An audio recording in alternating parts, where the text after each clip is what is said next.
Hello, my name's Samaya Bailey and this is my Interactivity Evaluation. For Unit 7 I was expected to make my blog site more interactive. For my research I learnt about what interactivity was and gave some examples of interactive technology. Doing this task helped me develop my skills in creating a blog post on Wix website builder. I learnt how to embed a grid of images, and this is useful for the future as I will be able to include visual examples of my work in my future blog posts. As I had to create an infographic on my chosen website builder, which was Wix website builder, I carried out some research on what an infographic was and gained some inspiration from other infographics online. This gave me some ideas for the colour scheme and layout of my infographic. To create my infographic, I used a website called Venngage. The limitation of using this website was that when I'd finished creating my infographic, you couldn't export it without having to pay, so I had to screenshot the whole thing,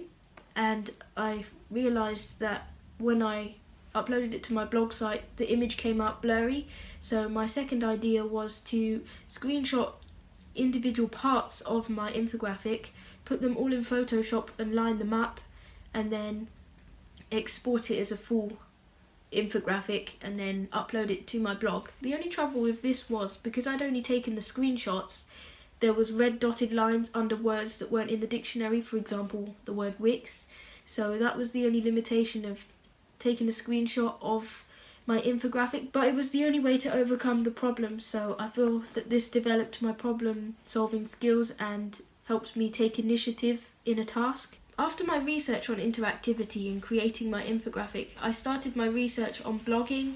I created a PowerPoint on the history of blogging and I compared two blog sites on their layout. The two blog sites which I compared were Black Negative and WP Superstars. I decided to pick these two sites as WP Superstars I really liked the layout, the block design, how everything was there for you and how it used primary colours to attract its viewers, and through the use of colour I feel that created a more interactive atmosphere on the blog site.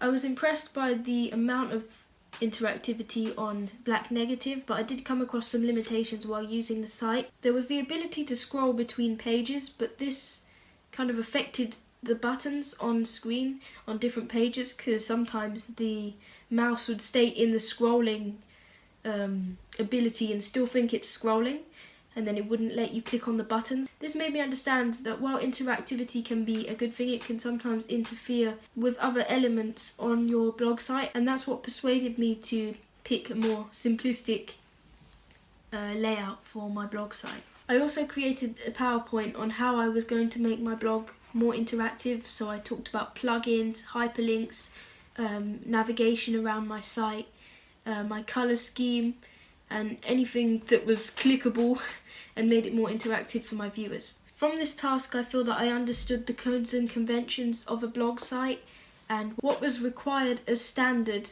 from a blog site, for example the navigation bar, the blog post starting from the newest post to the oldest post, and kind of the block design. When making my blog site more interactive, I created a reflective diary which showed step by step my development of skills over the time set for this unit.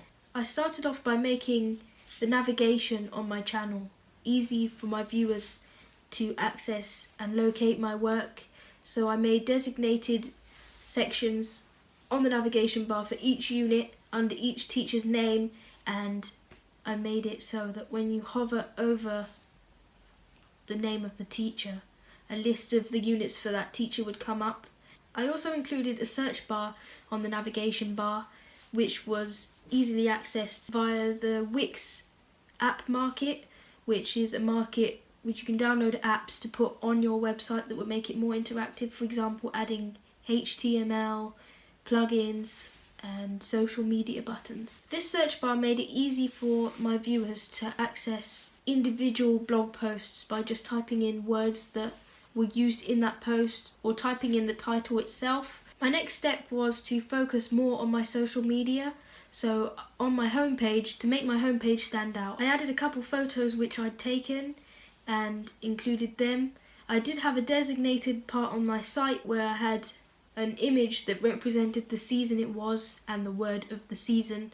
So for example, now it's spring, so I have a very spring inspired image. Next to that, I decided to add a slideshow, and this was easily accessible from the Wix app market as well, and you can change the pictures inside each slide and the pattern and the colour and the text that was involved as well.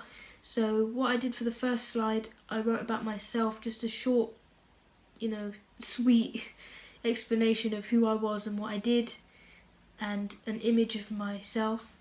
Then on the second slide, I incorporated social media buttons, and I found on the Wix app market you could include a subscribe button to your YouTube channel on your blog page. So I put that on the second slide so that my viewers could easily access my personal work via my YouTube channel, and they could also click the subscribe button. Next to that, I just wrote a brief description of the types of videos that I make on my channel. On the third slide, I decided to use a website called ThingLink, and basically you can hyperlink photos to any desired website. So I hyperlinked one of my photos that were on my Instagram page, and then I hyperlinked it to that. Using the HTML plugin on the Wix app market, I embedded the ThingLink image onto my slide, but one limitation that I came across was because I was working with a small space of a slideshow, and I had to kind of manipulate the box around my image that would display my HTML embedded image of my ThingLink image. What I found was the words didn't completely fit in, so you had to scroll through the information about my Instagram, whereas when it's big on my reflective journal, when you hover over the image you can see everything clearly, you don't have to scroll through to see the rest of it. But that was the only issue that I came across with this. I did try and manipulate it to make the picture a bit bigger to avoid this problem, but I still have to scroll through my Instagram information. But there is a button that comes up that says read more, and then if you click on the read more button, it will take you to my Instagram page. I also added another hyperlink for my Instagram, which is underneath my title of my blog site. When uploading PowerPoints, I found that Wix wasn't so easy to just embed a PowerPoint. You either had to download a PowerPoint as separate images and then upload them as a slideshow. If I did do that in a blog post, on the main page, before you click on the post, an image wouldn't show up, so it would look like there was no text to a post. So what I decided to do was use a website called Issue, which allows you to upload a PDF from a PowerPoint, and it converts it into a PowerPoint but with interactive flipping pages, which I thought that was very diverse for my blog, as I've only in the past added separate images for PowerPoints, or I've done a slideshow which didn't really fit well because of the lack of images on the homepage.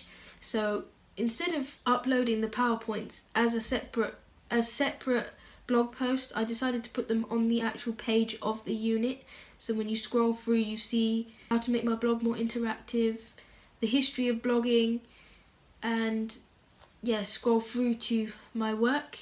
And it kind of, because it's at the top of the page, it's intriguing to my viewers as they go down, and it will compel them to read the rest of my work. This task developed my skills using the website Issue, because I haven't used it that much in the past, and it helped me understand how to embed stuff on Wix, as I did some research into using the HTML plugins available on the Wix app market.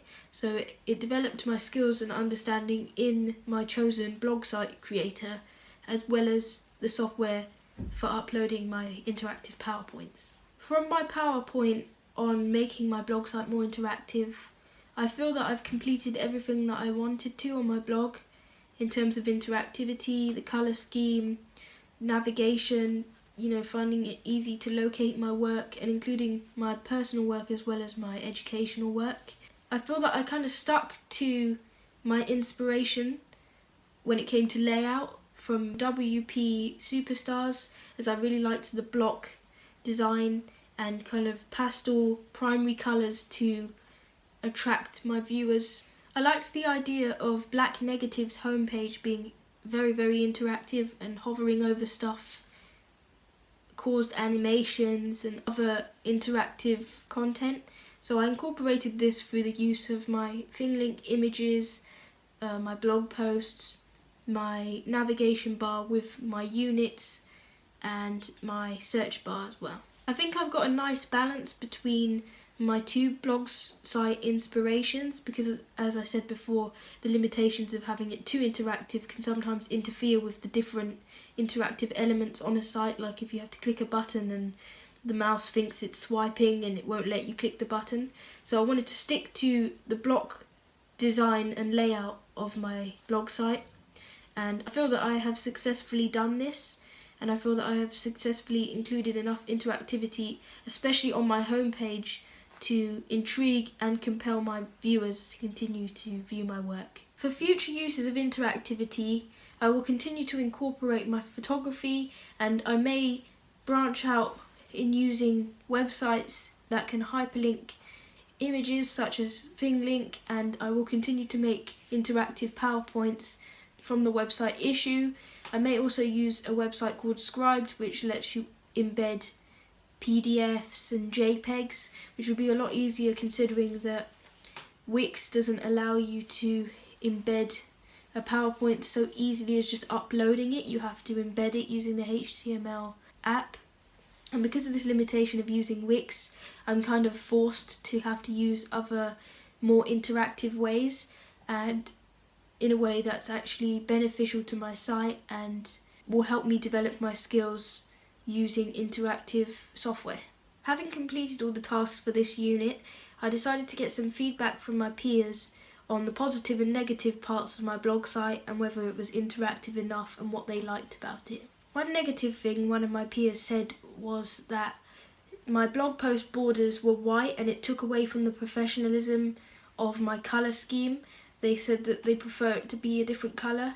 So after gaining this feedback, I'm going to consider looking through my colour scheme and seeing what colours clash or complement each other to give my blog site a more professional look, because now I think about it and now I look at the site, and looking back at my PowerPoint on making my blog site more interactive, white wasn't really part of the colour scheme apart from marble, and I feel that I will have to change the blog post borders. A few things that my peers said that was positive about my site was they liked the block design and they could see everything clearly. So I'm pleased with this feedback because that was the kind of look and layout that I was trying to achieve from my inspiration from WP Superstars. So I feel that I've achieved this judging by the feedback. My peers also said that they liked the consistent use of hyperlinking and that I had a lot of hyperlinks on my website. Again, they said it was simplistic and everything was clear, and someone said it was the most interactive in the class, which was nice. So I'm pleased with the outcome of my blog site, and I'll continue to build up interactivity on my blog site using a range of software that enables me to create interactive content. I'm pleased that I gained some negative feedback on this as well, as this gives me an understanding of a viewer's perspective of my blog and how it would be more interactive and well organised to them. From this unit, I have developed my skills in different software. For example, creating my infographic developed my skills in using Venngage, which I'd never used before. Now I understand how to create and pick out a layout for an infographic. My research helped me develop my skills using PowerPoint and Issue, as I wanted to create an interactive PowerPoint. It also helped me learn how to embed things using the Wix app market. I also developed my skills in editing on Photoshop, as I had to import my infographic into Photoshop to connect all of the separate screenshots of my infographic and upload them to my blog. From this I learnt some of the limitations of using Wix Website Builder, but also gained an understanding of how to use it through going step by step on how to create a blog using my desired site. I now understand embedding hyperlinking and including plugins onto my site. I watched a couple of videos on YouTube explaining how to embed PowerPoints because of the limitations that you come across. I feel that I have achieved the layout that I wanted on my blog site, and I feel that there is plenty interactivity to intrigue and compel my viewers to look through my personal and educational work. The thing I enjoyed about this unit the most was finding out and using new software and going over software that I'd used before. Developing my skills in that will help me in my further work and also will help me in my further development of interactivity on my site. Thank you for listening. Goodbye.